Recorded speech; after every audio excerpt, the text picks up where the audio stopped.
Hello everyone. Welcome to another day of the Narrowband IoT and LTE-M Learning Week by IoTCreators. Today we are on our 5th day, and today we have a session on satellite IoT.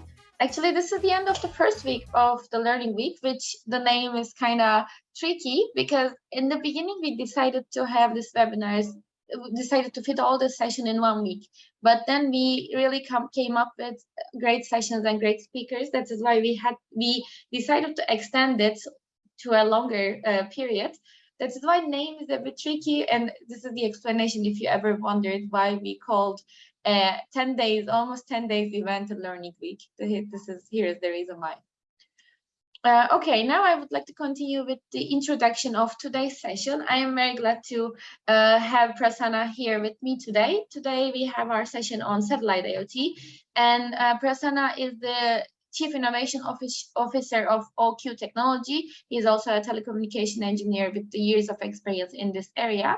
And today he will introduce us how to build a global satellite constellation for IoT and how they are doing it in OQ Technology. And with that, I would like to hand the word over to Prasanna. Thank you for joining us today.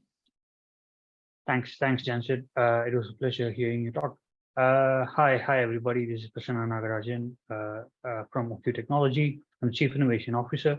So before we get into, let's say, a refresher course on what is satellite IoT, I would like to give you an overview of what we do at OQ Technology. So just let me just share my screen.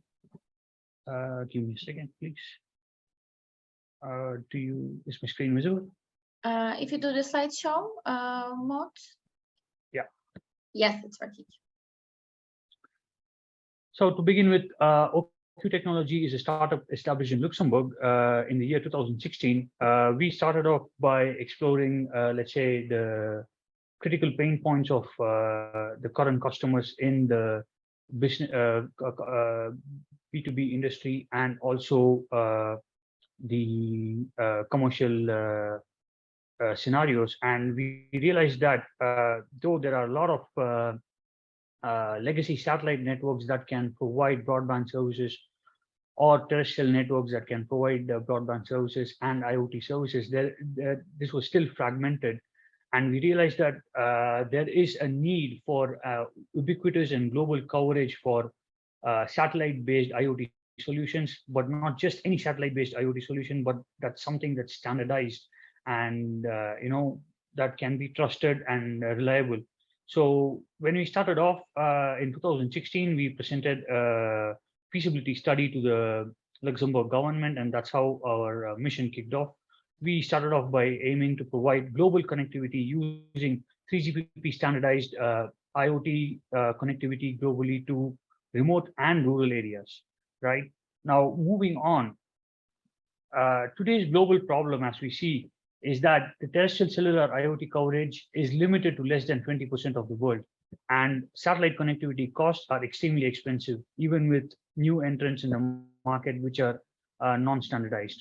Now, if you bifurcate the market, you have cellular and satellite. Right now, as I was saying, cellular is very fragmented, extremely focused on urban and suburban areas, and there's a huge rural coverage gap, and you have non-standard solutions which do not allow roaming because of their proprietary nature of functionalities, and there's no mobility. And when you look at the satellite scenario, legacy satellite solutions are mostly focused on broadband services and are extremely expensive when it comes to price per kilobyte or megabyte of data. Now, but then the customers do not want to pay such high prices to be able to collect a few kilobytes of data per day for IoT, or monitor their remote assets or pipelines in the oil and gas industry, or collect meter reading or sensor reading. Right now, again, another drawback of these satellite solutions is that the hardware is extremely bulky. They are power hungry. They do not reach indoors. And again, they're proprietary, as there is no cellular standard for satellites when we began. That is in 2016. Right now, moving on to some of the pain points that we hear from, let's say, the industry, is that focusing on mostly oil and gas and land and transport and maritime, you already see the numbers. We are talking about $2.5 trillion of annual cost just due to pipeline corrosion and poor maintenance of tanks. And there is no way to monitor this in remote sites. Similarly, you have in the loss of containers, you lose around $54 million annually just in the US, right? Similarly, you have so many numbers to prove the fact that just because there is not an affordable solution, that there's not a standardized solution available, there is so much of loss for the industry today. And this can also be projected in terms of agriculture and utilities, where you have almost 90% of global crop losses just because the weather and the predictive maintenance measures are not in place or not efficient enough today, right? And similarly, you see that in Asia, you're losing almost $9 billion a year just because of leaking pipelines that go unmonitored. And that's today a major topic in terms of UN's 15 steps to be achieved in terms of global sustainability and environmental protection. Now, coming to the 5G NTN evolution, as OK Technology was exploring these markets, these studies, and looking at feasibilities of standardized solutions for satellite IoT connectivity, we were also going through what is called as the 5G non-terrestrial networks evolution. As a part of this evolution, moving from 4G to 5G, what happened was the 3GPP, which is the let's say the standardization body for cellular services, decided to incorporate satellite networks as a part of their network services. And they were exploring also in parallel what could be done in order to ensure that the customers of the world are provided global ubiquitous coverage. Now, as a part of their evolution, 3GPP addressed the roadmap in terms of global standardization, scalability, and sustainability, that they will be extending or including non-terrestrial networks as a part of the Release 17, which was standardized this year. And what is the advantage of having non-terrestrial networks included as a part of 5G is that it has a multi-layered approach, and then you have this multi-layered approach covering satellites, HAPs, and drones and aircrafts being able to serve remote and rural areas and monitor assets, or even serve customers who need emergency assistance by harmonizing and providing a standardized spectrum allocation for these use cases, and segmenting the network based on the most recently evolved technologies of software-defined networking and network segmentation in terms by just basing on what kind of use case is being addressed. To give you a further example, imagine there is a remote site that is only full of agricultural land that needs to be monitored. Now, what this means is that due to the software-defined networking and software-defined radio solutions, a certain part of the spectrum can be harmonized just for as from a core network or a network operator's perspective. This can be harmonized, and you can provide catered bandwidth and throughput approach for addressing this agricultural use case. Similarly, when there are real-time predictive maintenance or real-time emergency assist required, you can harmonize a part of the bandwidth that the network provider is providing just for this use case. This way, you are able to efficiently allocate and utilize bandwidth for multiple use cases just by using software-defined solutions. Now, as I said, since the use case itself is a major driver for IoTs, when it comes to IoT via satellites, the satellites are going to provide, let's say, a bigger reach, bigger footprint in terms of the landmass that can be covered. So you will not need to deploy multiple base stations every 5-10 kilometers or femtocells every few kilometers that are necessary. But what is to be looked at is the kind of use cases these satellites will be catering to, starting from, let's say, use cases that require probably 1 to 4 times a day of transmissions, like agriculture or utilities or tracking pallets and high value goods, moving to, let's say, oil and gas industry, where there are some applications that require monitoring every 10 to 30 minutes.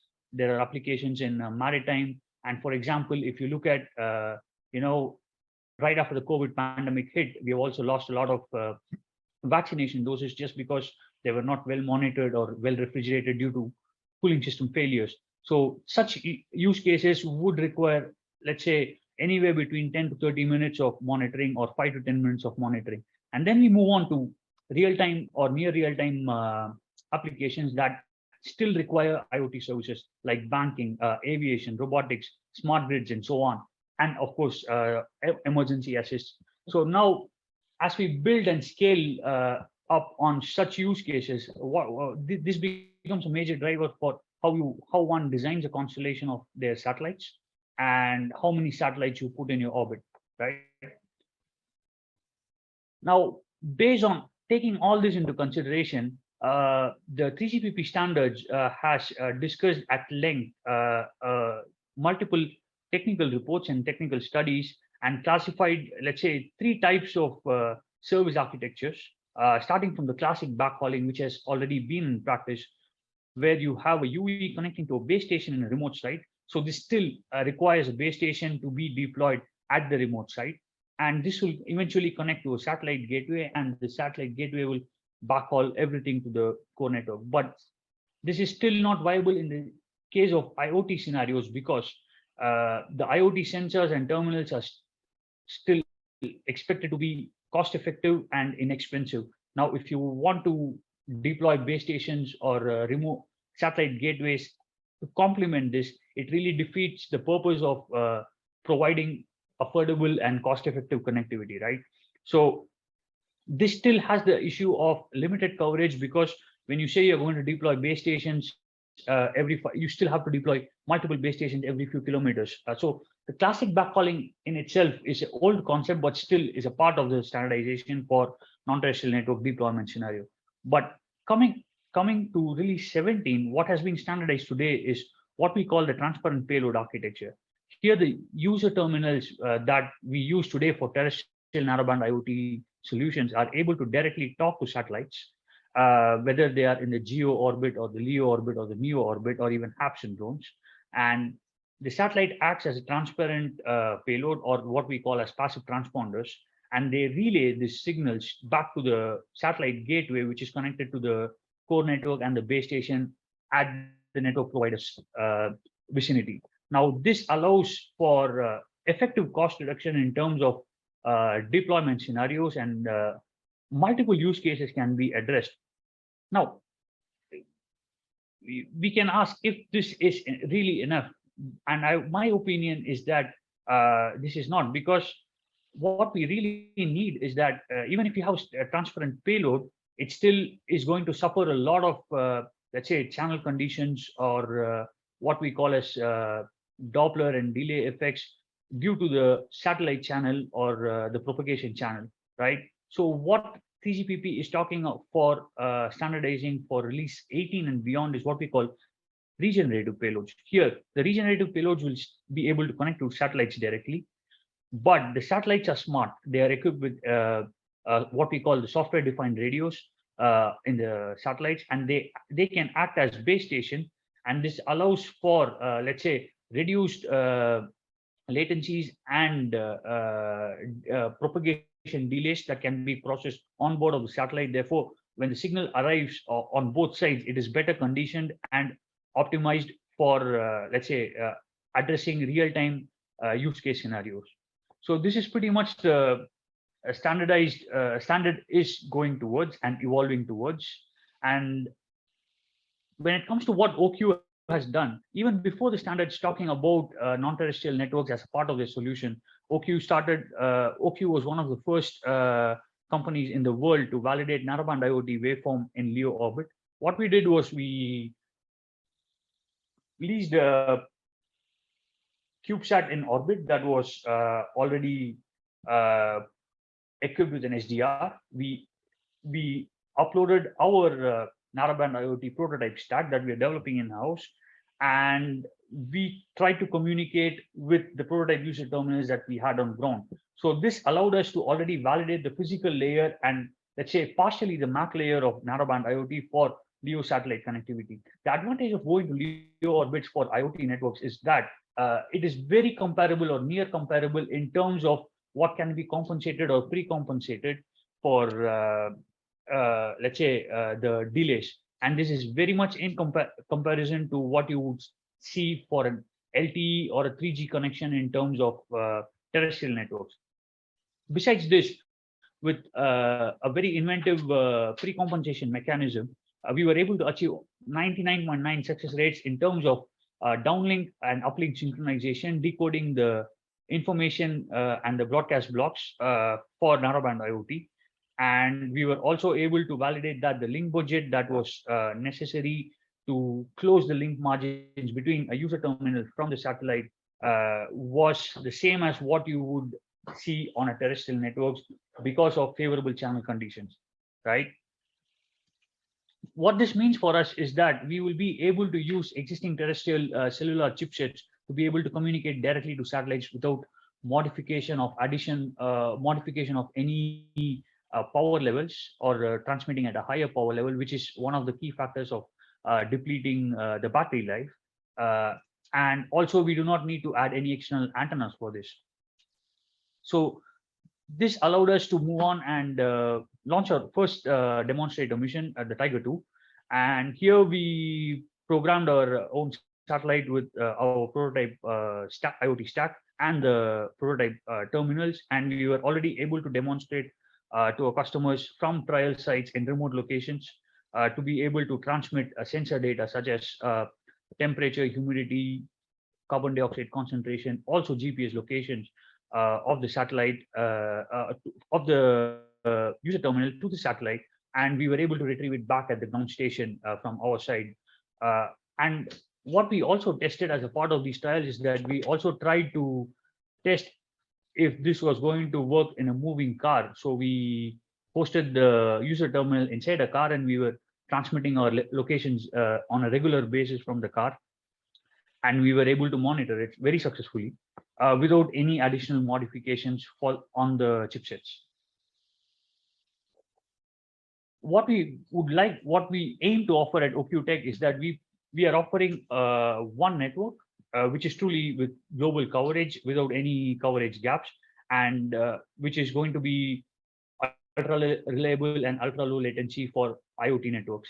And because we also intend to, the best way forward is that OQ perceives itself as a complementary solution to existing terrestrial networks and cellular operators. This allows us to partner with existing terrestrial operators and let's say get into roaming agreements. A very good example would be is the potential case of Deutsche Telekom partnering with OQ, and Deutsche Telekom customers, when they are in remote or rural areas where they cannot be covered by the base stations of Deutsche Telekom for narrowband IoT services, could roam through our satellite networks.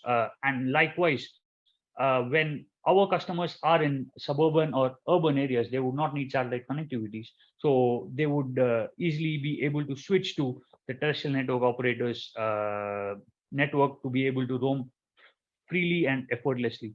Similarly, because we are coming up with such an effective model, we are able to offer very competitive pricing when it comes to our wholesale modeling pricing model, because we are very near comparable to what today's terrestrial network operators are providing as connectivity fees, and we are probably a few percent higher than them because we have to operate satellites, and that's it. So coming back to the detailed network architecture of how a satellite IoT network would look like is like this. At OQ, we are already developing or foreseeing what is going to happen in release 18. We are already developing regenerative payloads for this purpose. We are already testing this, but our satellites are already ready for, let's say, a transparent payload use case scenario. So whether you have in the future a transparent or a regenerative payload, the terminals will be effortlessly able to connect to the network. The satellite will act as a base station and will have a net interface to the ground station via standardized 3GPP interfaces, and then the core network is hosted on the ground. And this will allow, let's say, a seamless connectivity, which is standardized, which is reliable, and which is ubiquitous for our customers. So far, what OQ has achieved was that we have established ourselves well in the market. We are one of the front runners for providing narrowband IoT connectivity to via satellites to customers, and we are working on multiple ESA projects, the European Space Agency, to be specific, for NTN solutions. We have also completed, we have also filed multiple patents in this regard, launched 2 satellites, and we are also having a lineup of our commercial constellation coming in the next year. And recently, this year in 2022, we secured a Series A funding already, and this allows us to scale up and deliver to our customers in parallel to what the standard is developing and be at the front of the race. This also proves that OQ has put in, let's say, enough technical efforts to be able to patent some very critical aspects of this non-terrestrial network solutions. For us, we have already filed 7+ patents in Europe and the US. We have already been granted one patent, and we have over 200 patent claims spanning over these 8-9 patents maybe already, and we have more coming in the pipeline for us. So I would like to conclude, let's say, by talking about what would be the way forward for, let's say, the industry at large. So if we were to enable non-terrestrial network as a part of this consortium. So first, starting with chip and module partnerships, because today all the chipsets are working based on terrestrial networks. Now, the more satellite network providers are interested in providing such services, the easier it becomes for chip and module vendors to be able to partner and let's say develop or co-develop with such providers in mind, thereby accelerating the deployment process and the timeline to customers. Right. And next thing is also that as 3GPP is introducing new standards with respect to non-terrestrial networks, these adaptations need to be made or adapted in terms of the software stack development, or that the software stack that needs to be updated. And this has to be in parallel with what the standards are proposing, and we cannot delay this. The third point is, of course, since we have today a simplified cloud access in place, we should be able to provision or push for simplified SIM provisioning for customers, so that the remote assets can be easily managed and monitored, because it is not very convenient for let's say these devices to be monitored on a day-to-day basis, and therefore it's easier for the customer to deploy and forget about it for a couple of years, and then they're able to provision it and monitor it remotely.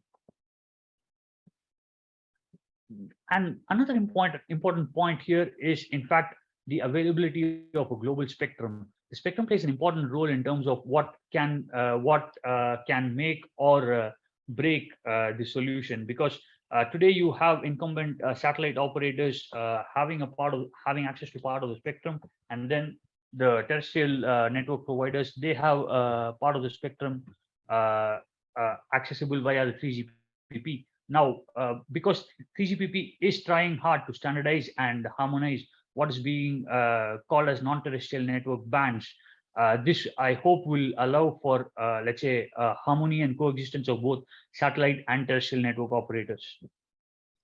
And finally, yes, easy integration with reduced time to process. As I already mentioned in the beginning of the presentation, today we have let's say very evolved technologies in terms of network slicing, software-defined networking, and network function virtualization concepts in place for 5G already standardized.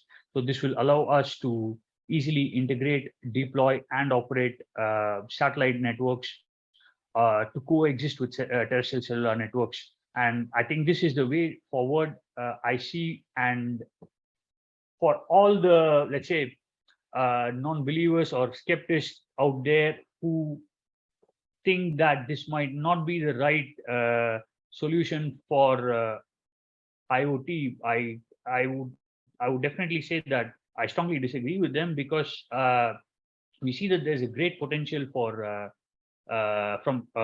this market, and you see a lot of interest coming from the customer side, and you also see some of the big names and players from both the satellite and the cellular industry collaborating and pushing for a unified solution for 5G, and I'm pretty sure this will evolve further for 6G. And for I thank you all for your time. I would like to close my presentation now. I think we are open to questions, I guess, Jansen. Yes, thank you so much for your presentation, Prasanna. So yeah, we do have very good questions. How would you like to proceed? Would you like to answer the questions, or should I read them out for you? How would you like to? No, I think I can take it. I see them. Yeah, great. But it will be great if you could also read out the questions, because not everyone can see them. Perfect. Okay, so I see a question. OQ Technology satellite solution was OQ Technology satellite solution on transparent mode architecture. Does this require visibility to the ground station network? Yes, in fact, this is one of the prerequisites for a transparent mode architecture as defined by 3GPP. So you would, of course, need visibility on the ground station. So yes, to answer the question in short, yes, it is required.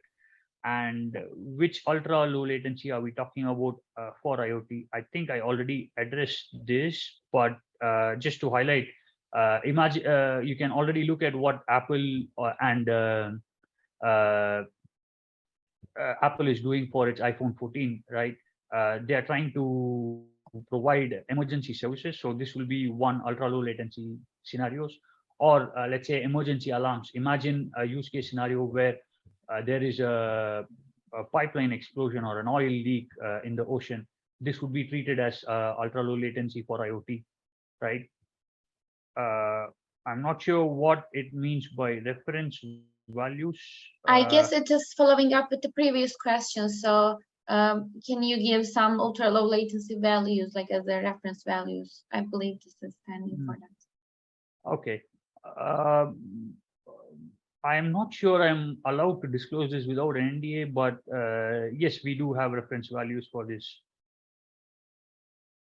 And okay, regarding the moving car example, did you lose any data in that test? What was the speed of the car? Oh, well, we were driving the car in a highway, let's say around about 80 to 100 kilometers an hour. No, we did not lose any data.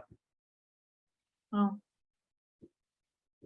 If you can use current commercial available NB-IoT modem to the satellite technology, where is your downlink and uplink spectrum located? Usually modules are made for cellular bands and not for, let's say, S-band satellite spectrum. So where will the downlink and uplink spectrum be located? So in fact, this is something that is also being standardized, or I would say already standardized or agreed upon by the 3GPP, is that S-band is already a part of narrowband IoT spectrums. I think I don't remember the technical spec for it, but it's already there. Besides this, you also have in L-band and UHF spectrums that are shared between space and terrestrial network. So this is not a huge deal breaker, I would say. Is the constellation big enough to have continuous connection? Yes, in terms of the constellation, like I already addressed, the scaling up of a constellation really depends on what use cases you would want to address with your satellites. If you want to address, let's say, smart farming with or meter readings once a day, twice a day, you would not need such a huge constellation. But if you're talking about addressing near real-time latencies, yes, this would scale up as we go, as we also see in the case of Starlink satellites. But of course, we are not talking such huge numbers like Starlink is launching today, because they are catering to broadband, and also let's say the throughput is higher. For IoT, we can live with, I would say, a few hundreds of satellites. Unfortunately, I cannot disclose the spectrum because it's usually under NDA. I hope that's okay. Okay, what do you think about other constellations that are using LoRaWAN, LRHSS? Do you think? Okay, so that's a very good question. What do you think about other constellations that are using LoRaWAN with LRFHSS? Do you think it is the main competitor of NB-IoT in space? I would say no, and here's my reasoning. So when you're talking about narrowband IoT, one, it's a standardized technology. It's available both for terrestrial and satellite use case scenarios, right? And it works on the principles of dedicated spectrum uh, allocation, right? Though you're paying a bit of a premium cost, just you would pay for your cellular service, you cannot compare it to LoRaWAN because LoRaWAN, first of all, is working on unlicensed spectrum. What this means is that there are limitations in terms of throughput, in terms of how many messages per day you can send.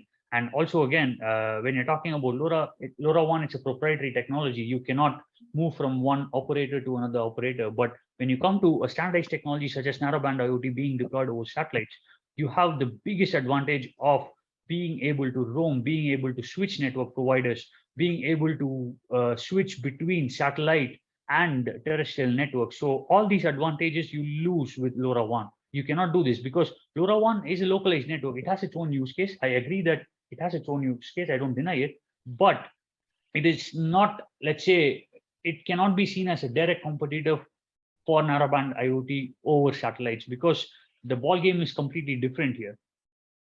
I hope that answers your question. And technologies between general 5G and LPWAN is different, and the system in the network side is also different. How can this be achieved with satellite network? Network slicing may not work as radio resource allocation is quite different between LPWAN and EMMB scenario using distinct satellite for each scenario. I'm not sure I got your question because whether you talk about look, LP1 does not necessarily mean that it is only cellular. So cellular IoT or CAT-M1 is a part of LP1, but you also have LoRa, Sigfox, and other let's say technologies that are under this LP1 umbrella. But when you're talking specifically about narrowband IoT or CAT-M1 or even the upcoming 5G IoT, they are all based on, let's say, one or the other flavors of 4G LTE and the upcoming 5G. So what this means for us is that starting from the spectrum to the protocol stack, the physical layer, and the base station design to the core network design, it's harmonious. It's all the same. It's all part of the same family. So this will not affect whether it's narrowband IoT or LTE or EMMB because the core network is the same. The base station technologies, the protocol stacks, they're all the same because they're based on LTE. But of course, if you're talking about other LP1 technologies like probably Sigfox or LoRa, yes, they cannot coexist. What will be the final number of satellites at what altitude? Unfortunately, I cannot answer this. This goes under NDA as well. What would be the power of device security in DV and the frequency?